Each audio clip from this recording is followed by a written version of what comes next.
আমাদেরকে যে সমস্ত নিয়ামত দান করেছেন, যেরকম আল্লাহ রাব্বুল আলামিন ইচ্ছা করলে আমার একটা চোখ অন্ধ করে দিতে পারতেন, আল্লাহ রাব্বুল আলামিন যদি ইচ্ছা করতো আমার একটা হাত লুলা করে দিতে পারতেন কি পারতেন না? আল্লাহ রাব্বুল আলামিন সুস্থ শরীরে সুস্থ অঙ্গ প্রত্যঙ্গ আল্লাহ রাব্বুল আলামিন আমাদেরকে দান করেছেন। দুনিয়ার ভিতরে আমরা এসে আল্লাহ রাব্বুল আলামিনের বিভিন্ন নিয়ামত আমরা গ্রহণ করিতেছি।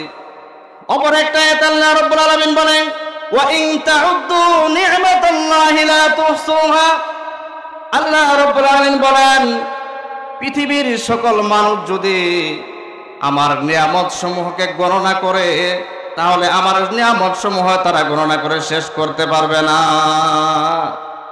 পৃথিবীর সকল মানুষ যদি একত্রিত হয়ে আল্লাহ রাব্বুল আলামিনের নিয়ামতকে গণনা করা শুরু করে, তাহলে আল্লাহ রাব্বুল আলামিনের নিয়ামত গণনা করে শেষ করতে পারবে না। যে একজন মানুষের উপর আল্লাহ রাব্বুল আলামিন কত বড় নিয়ামত দান করেছে, কত নিয়ামত দ্বারা আল্লাহ রাব্বুল আলামিন একজন বান্দাকে দুনিয়ার ভিতরে লালন পালন করতেছে।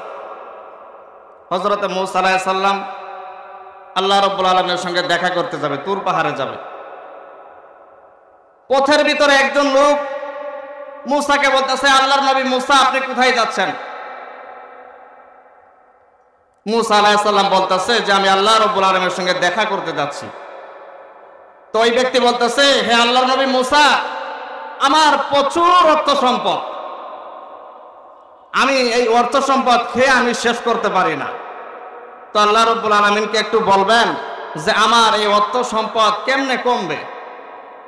মূসা আলাইহিস সালাম বলল, আচ্ছা ঠিক আছে, আল্লাহ রাব্বুল আলামিনের কাছে আমি এটা বলবো। মূসা আলাইহিস সালাম আরেকটু অগ্রসর হয়েছে, দেখে যে একজন মানুষ মূসা আলাইহিস সালামকে বলতেছে, আল্লাহর নবী মূসা আপনি কোথায় যাচ্ছেন? সেই ব্যক্তি বলতেছে, আমি আল্লাহর সঙ্গে তুর পাহাড়ে দেখা করতে যাইতেছি। তো সেই ব্যক্তি বলতেছে, আল্লাহর নবী মূসা আমি অনেক দরিদ্র, আমার খাবার মতো কোনো চাল নাই ঘরে, আমি না খেয়ে থাকি, পরনের মতো কোনো কাপড় নাই, বস্ত্র নাই, আমার একটা কুঁড়ে ঘর আছে, একটু বাতাস আসলে ভেঙে পড়ে যাবে। তো আল্লাহ রাব্বুল আলামিনকে আপনি গিয়ে বলবেন যে আমি কি করলে ধনবান হতে পারবো? মূসা আলাইহিস সালাম বলে, আচ্ছা ঠিক আছে, তোমারটাও আমি বলবো। একটু সামনে অগ্রসর হয়েছে আল্লাহর নবী মূসা, আরেকজনের সঙ্গে দেখে যে মানুষের মতো কথা বলে, কিন্তু মানুষের আকৃতি তার ভিতরে নাই, হাত নাই, পা নাই, কিন্তু মানুষের মতো কথা বলে। মূসা আলাইহিস সালাম বলতেছে, মূসা আলাইহিস সালামকে বলতেছে, হে আল্লাহর নবী মূসা আপনি কোথায় যাচ্ছেন? বলতেছে তুর পাহাড়ে যেতেছে আল্লাহর সঙ্গে দেখা করার জন্য। সেই ব্যক্তি বলতেছে, হে আল্লাহর নবী মূসা আপনি একটু আল্লাহ রাব্বুল আলামিনকে জিজ্ঞাসা করবেন যে আল্লাহ রাব্বুল আলামিন আমাকে কেন সৃষ্টি করছে, কি উপকার আমার দ্বারা হবে, তার আল্লাহ রাব্বুল আলামিনের কি উপকার আমার দ্বারা হবে? আমার তো মানুষ, কিন্তু আমি মানুষের মতো দেখা যায় না, আমার শরীর এত বিস্তৃত চেহারা আমার। তো আল্লাহকে একটু জিজ্ঞাসা করবেন যে আল্লাহ আমাকে কেন সৃষ্টি করছে। মূসা আলাইহিস সালাম আল্লাহ রাব্বুল আলামিনের সঙ্গে দেখা করছে, কথা বলছে, আলাপ হইছে, ফিরে আসতেছে। পথের ভিতরে ওই ধনাঢ্য লোকের সঙ্গে দেখা হয়েছে। ওই ধনী ব্যক্তি টাকা পয়সার অভাব নাই। সেই ব্যক্তি হযরত মূসা আলাইহিস সালামকে বলতেছে, হে আল্লাহর নবী মূসা আমি তোমাকে বলেছিলাম যে আপনি একটু আল্লাহ রাব্বুল আলামিনকে বলবেন যে আমার প্রচুর টাকা পয়সা, ধন সম্পদ এগুলো আমার যেন কমে যায়। কি করলে আমার টাকা পয়সা কমে যাবে আল্লাহ রাব্বুল আলামিনকে আপনি একটু বলবেন। মূসা আলাইহিস সালাম বলতেছে, তোমার কথা আমি আল্লাহ রাব্বুল আলামিনকে বলেছিলাম। আল্লাহ রাব্বুল আলামিন বলেছে তুমি আমার নিয়ামত, ওই ব্যক্তিকে আমার নিয়ামতের শুকরিয়া আদায় করতে বাদ দিতে বলবে। আমার নিয়ামত যেন সে শুকরিয়া আদায় না করে, তাহলে এমনি তার অর্থ সম্পদ কমে যাবে। ওই ব্যক্তি বলতেছে, আল্লাহর নবী মূসা আমার নিয়ামত, আমার ধন সম্পদ থাকুক বা না থাকুক এটা আমার দেখার বিষয় নাই। তারপরও আমি আল্লাহ রব্বুল আলামিনের নিয়ামতের শুকরিয়া আদায় করা বাদ দিতে পারবো না। দেখা গেছে যে আল্লাহ রব্বুল আলামিন তার ধন সম্পদ আরো বৃদ্ধি করে দিয়েছে, বলেন সুবহানাল্লাহ। দ্বিতীয় লোকের সঙ্গে দেখা, দরিদ্র ব্যক্তি, ওই দরিদ্র ব্যক্তির সঙ্গে দেখা। ওই দরিদ্র ব্যক্তি মূসা আলাইহিস সালামকে বলতেছে, আল্লাহর নবী মূসা, আমি তো আপনাকে বলেছিলাম যে আপনি আমার কথা একটু আল্লাহ রব্বুল আলামিনকে বলবেন। মূসা আলাইহিস সালাম আল্লাহ রব্বুল আলামিনের কাছে গেছে, তার কথা বলছে। আল্লাহ রব্বুল আলামিন বলতেছে, হে মূসা, ওই ব্যক্তিকে তুমি, ওই দরিদ্র ব্যক্তিকে তুমি আমার নিয়ামতের শুকর আদায় করতে বলবে, তাহলে আমি তার দরিদ্রতাকে দূর করে দিব। মূসা আলাইহিস সালাম বলতেছে, তুমি আল্লাহ রব্বুল আলামিনের নিয়ামত আদায় করবে বেশি বেশি, তাহলে আল্লাহ রব্বুল আলামিন তোমার দরিদ্রতাকে দূর করে দিবে, বলেন সুবহানাল্লাহ। সেই ব্যক্তি বলতেছে, কখন আমার দরিদ্র দূর করে দিবে? আল্লাহ রব্বুল আলামিন শুধু আমাকেই চোখে দেখে। এরকম লোক আছে কি আছে না আমাদের সমাজে? এরকম লোক আমাদের সমাজে আছে কি আছে না? সবাই জোরে বলেন। এরকম লোক আমাদের সমাজে আছে ওকে নাকি, যে আল্লাহ শুধু আমাকেই চোখে দেখে, আর কাউকে চোখে দেখে না। তো ওই ব্যক্তি এই কথা বলে ফেলছে যে আল্লাহ শুধু আমাকেই চোখে দেখে, আল্লাহ কখন আমাকে টাকা পয়সা দান করবে, অর্থ সম্পদ দান করবে? এই কথা বলার সঙ্গে সঙ্গে একটা বাতাস আসছে, ওই বাতাসের ভিতরে তার কুড়ে ঘরটাতে ছিল, সেই কুড়ে ঘরটা উড়ে গিয়েছে। এবং শুধু এটাই নয়, তার পরনে একটা ছিঁড়া কাপড় ছিল, ওই কাপড়টা সহকারে উড়ে গিয়েছে। বেটা কাঁদতাছে, বেটা কি করলাম আমি?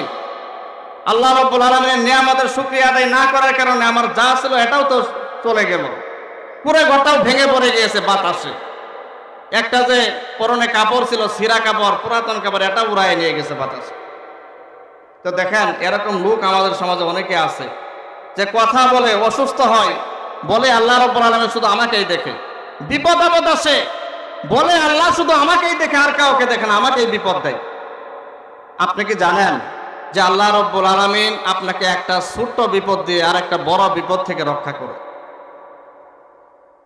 একটা ছোট্ট বিপদ দিয়ে আল্লাহ রাব্বুল আলামিন আপনাকে বড় বড় বিপদ থেকে রক্ষা করে। আপনি যদি ভাবেন যে আল্লাহ রাব্বুল আলামিন আজকে আমাকে অসুস্থ করছে, আপনি যদি ভাবেন যে আল্লাহ রাব্বুল আলামিন আজকে আমাকে বিপদ দিছে, এটা মনে হয় আল্লাহ রাব্বুল আলামিন বেজার হয়ে আমার উপর দিতেছে। কিন্তু না, আল্লাহ রাব্বুল আলামিন বান্দাকে একটা ছোট্ট বিপদ দিয়ে বড় বিপদ থেকে রক্ষা করে। অনেকের চাকরি চলে যায়, মনে করি যে আমার চাকরি চলে যাবে, কেমনে আমি খাবো, কেমনে থাকবো। কিন্তু আপনি মনে রাখবেন, আল্লাহ রাব্বুল আলামিন আপনার একটা রিজিক উঠায় নেওয়ার কারণে আর একটা বড় রিজিক আল্লাহ রাব্বুল আলামিনের সামনে আপনার সঙ্গে অপেক্ষা করবে। একটা বড় রিজিক একে রেখেছে আল্লাহ রাব্বুল আলামিন, এই জন্য আপনার ছোট রিজিকটা উঠায় নিয়েছে। হযরত লুকমান আলাইহিস সালাম, লুকমান হাকিম আমরা যাকে চিনি, লুকমান হাকিম রহমতুল্লাহি আলাইহি, তিনি একজন আল্লাহর ওলি ছিলেন। তিনি একজন আল্লাহর ওলি ছিলেন। তো লুকমান হাকিম রহমতুল্লাহি আলাইহি তার ছেলেকে বলতেছে, ওসিয়ত করতেছে, ইয়া বুনাইয়া আকিমিস সালাত, হে আমার সন্তান, তুমি নামাজ কায়েম করবে, ওয়া'মুর বিল মারুফ, এবং সৎ কাজে আদেশ করবে, ওয়ানহা আনিল মুনকার, এবং অসৎ কাজ থেকে মানুষকে নিষেধ করবে, ওয়াসবির আলা মা আসাবাক ইন্না যালিকা মিন আজমিল উমুর। তুমি এগুলো করবে, মানুষ তোমার শত্রু হবে। কারণ দুনিয়ার ভিতরে আপনি ভালো কথা বলবেন, মানুষদেরকে সৎ কাজে আদেশ করবেন, অসৎ কাজ থেকে মানুষদেরকে নিষেধ করবেন, দেখবেন যে সমাজের কিছু অসৎ মানুষ আপনার শত্রু হয়ে গিয়েছে, আপনার পিছনে লেগে যাবে। তো লুকমান আলাইহিস সালাম তার ছেলেকে এরকম উপদেশ দিতেছে।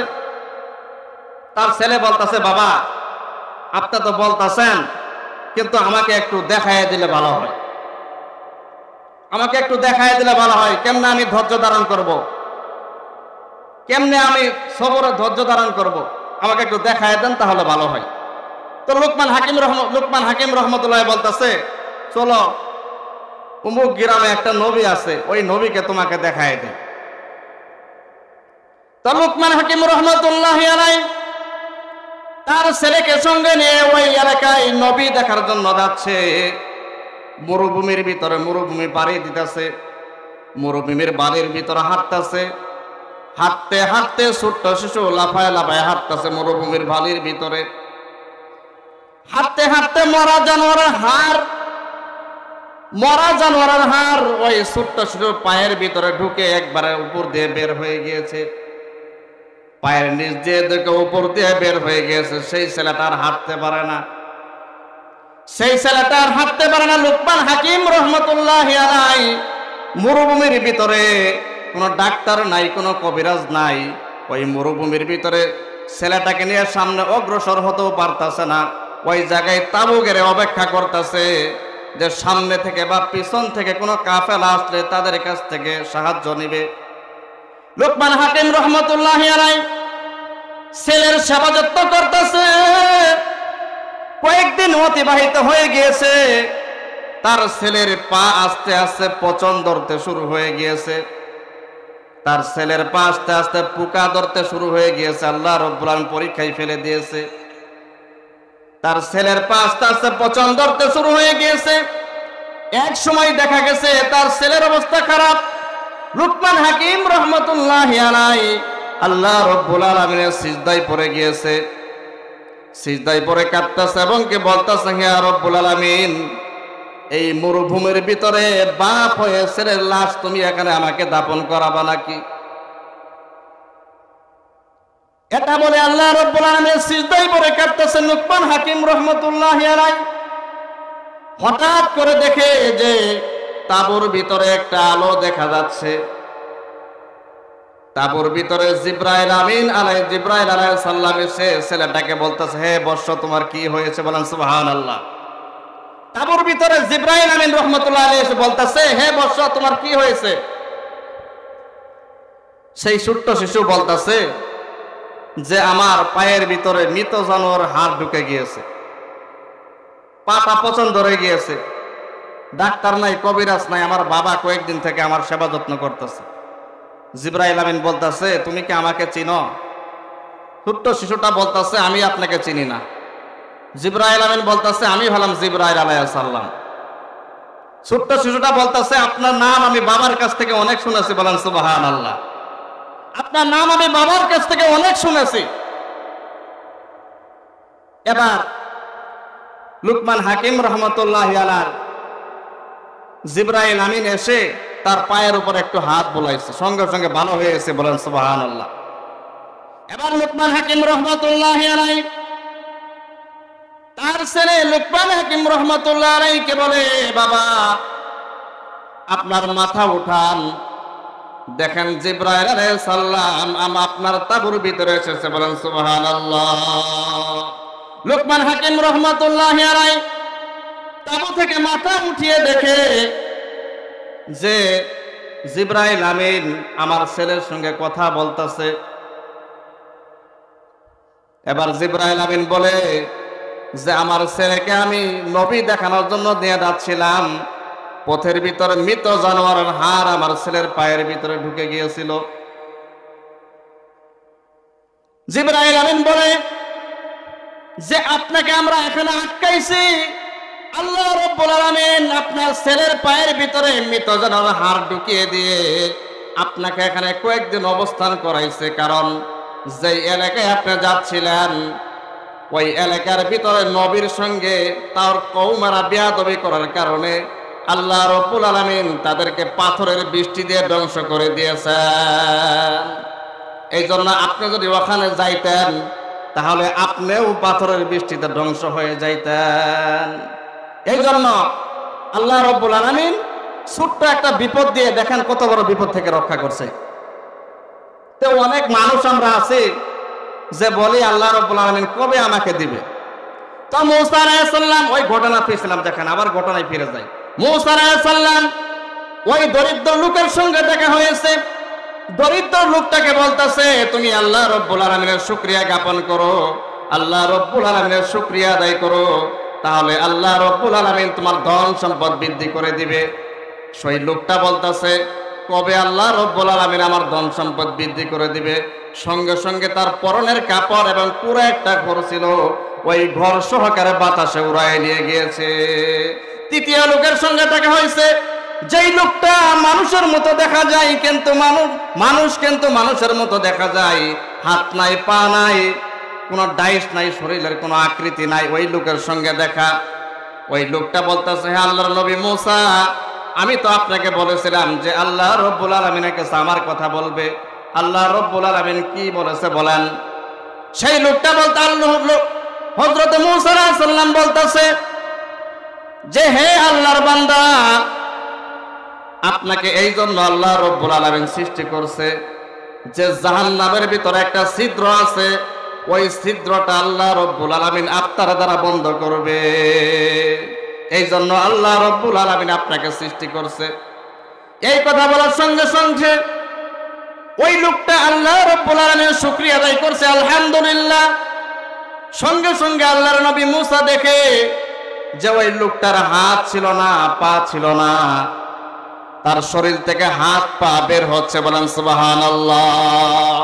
শুকরিয়া আদায় করার কারণে তার শরীর থেকে হাত বের হচ্ছে, পা বের হচ্ছে, স্বয়ং সম্পূর্ণ একটা মানুষের মতো ওই ব্যক্তি হয়ে যাচ্ছে।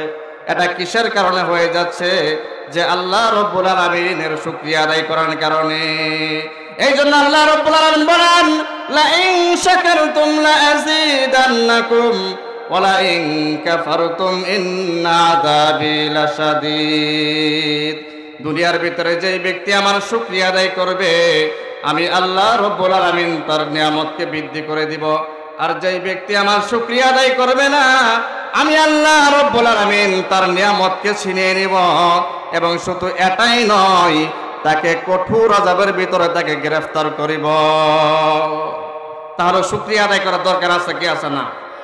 শুকরিয়া আদায় করার দরকার আছে কি? জোরে বলেন সবাই। কারণ আল্লাহ রব্বুল আলামিনের শুকরিয়া ছাড়া, আল্লাহ রব্বুল আলামিনের অনুগ্রহ ছাড়া আমরা এখানে দুনিয়াতে ব্যস্ত পারবো না। আমি মাহফিলে ওয়াজ করতে আসছি, আপনারা মাহফিলে ওয়াজ শুনতে আসছেন, এমনও হতে পারে যে আমি বাড়িতে পৌঁছতে পারবো না। হতে পারে কি পারে না? এমনও হতে পারে যে আমি বাড়িতে পৌঁছতে পারবো না।